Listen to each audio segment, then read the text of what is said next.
નમસ્કાર વિદ્યાર્થી મિત્રો, આજે આપણે વાણિજ્ય પત્રકના કાયમી ભાગ વિશે વિસ્તૃત ચર્ચા કરશું. આ અગાઉ આપણે જોઈ ગયા કે વાણિજ્ય પત્રકના કાયમી ભાગ કયા કયા છે અને વાણિજ્ય પત્રકના પ્રસંગોપાત ભાગો કયા કયા છે. આજે આપણે સૌ પ્રથમ વાણિજ્ય પત્રકના નિયમિતપણે જે રેગ્યુલર ભાગ છે તેની ચર્ચા કરીએ. તો રિવિઝનના ભાગરૂપે આપણે આજે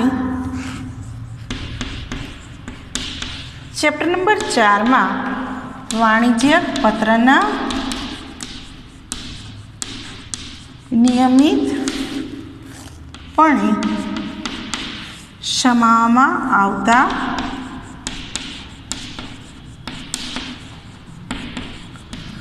ભાગોની ચર્ચા કરીએ. વિસ્તૃત ચર્ચા કરીએ. નામ આપણે જોઈ ગયા હતા.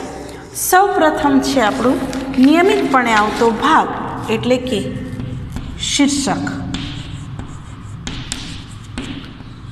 શીર્ષક જેને આપણે કહીશું એડિંગ. એડિંગ એટલે કે શીર્ષક અથવા તો લેટર હેડ, જે આપણે મથાળું બાંધીએ છીએ પત્ર લખવાની શરૂઆતમાં. ઉપર આપણે જે શીર્ષક આપીએ, મથાળું બાંધીએ, જેને આપણે કહીશું શીર્ષક, એડિંગ અથવા તો લેટર હેડ. એના માટે પેજ નંબર 20 પર આપણે ઉદાહરણ જોઈએ તો વાણિજ્યક પત્રનો મુખ્ય ભાગની અંદર સૌ પ્રથમ ભાગ છે શીર્ષક. શીર્ષક છે એ કેટલીક સંસ્થાઓ, પેઢીઓ પોતાના લેટર પેડ ઉપર શીર્ષક છે પોતાનું સ્કૂલો એ છપાવી અને પોતાના સંસ્થાનું નામ, ઈમેલ, ટેલિફોન, ફેક્સ, વેબસાઇટ વગેરે આપણે લખાવી અને એનો લોગો છે એ આપણે શીર્ષકમાં જોઈ શકાય છે. શીર્ષક છે એ સામાન્ય રીતે કાળા અને ભૂરા અક્ષરોની અંદર વધુ લખાય, પરંતુ તેની અંદર અલગ અલગ રંગોનો પણ તમે ઉપયોગ કરી શકો છો.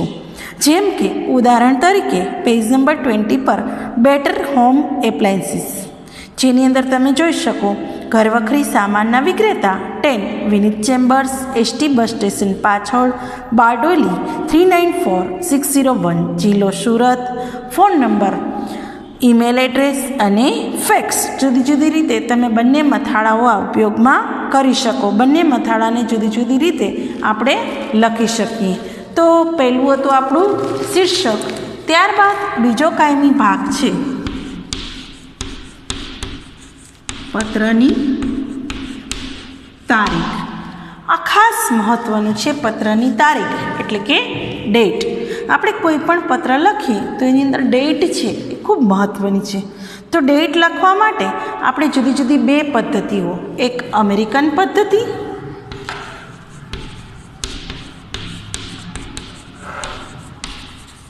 અને બીજી છે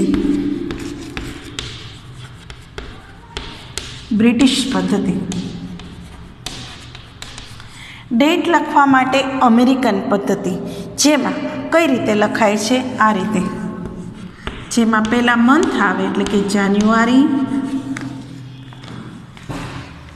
10, 2020 આ રીતે લખવામાં આવે, અથવા તો આ રીતે જાન્યુઆરી 10, 2020, જેની અંદર પહેલાં મંથ છે. અમેરિકન પદ્ધતિની અંદર મંથ છે એ આખો લખવાનો, ગુજરાતી અથવા તો ઇંગ્લિશમાં, ઇંગ્લિશ ગુજરાતી બંનેમાં લખી શકાય. ડેટ લખવાની અને સાલ છે એ પૂરેપૂરી લખવી.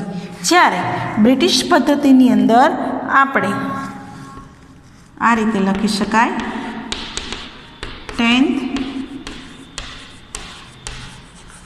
જાન્યુઆરી 2020 અથવા તો 10મી જાન્યુઆરી 2020 આ રીતે આપણે લખી શકીએ. બ્રિટિશ પદ્ધતિની અંદર તારીખ છે એ પહેલાં આવી શકશે, મંથ છે એ વચ્ચે અને છેલ્લે સાલ. આ પદ્ધતિ અનુસાર લખવામાં આવે છે, પરંતુ એક બાબત ખાસ યાદ રાખવી કે મહિનાનું નામ છે એ આખું લખવું. જેમ કે જાન્યુઆરી હોય તો જાન્યુ, ફેબ્રુઆરી હોય તો ફેબ્રુ, જે લખવું જોઈએ નહીં, જે યોગ્ય લાગે નહીં. અને એનાથી પણ આગળ 2016, 2020, 2019 એ પણ આખું લખવું, જેથી કરી અને માત્ર 16, 17, 18, 19 પાછલી સાલ લખવાથી યોગ્ય લાગતું નથી.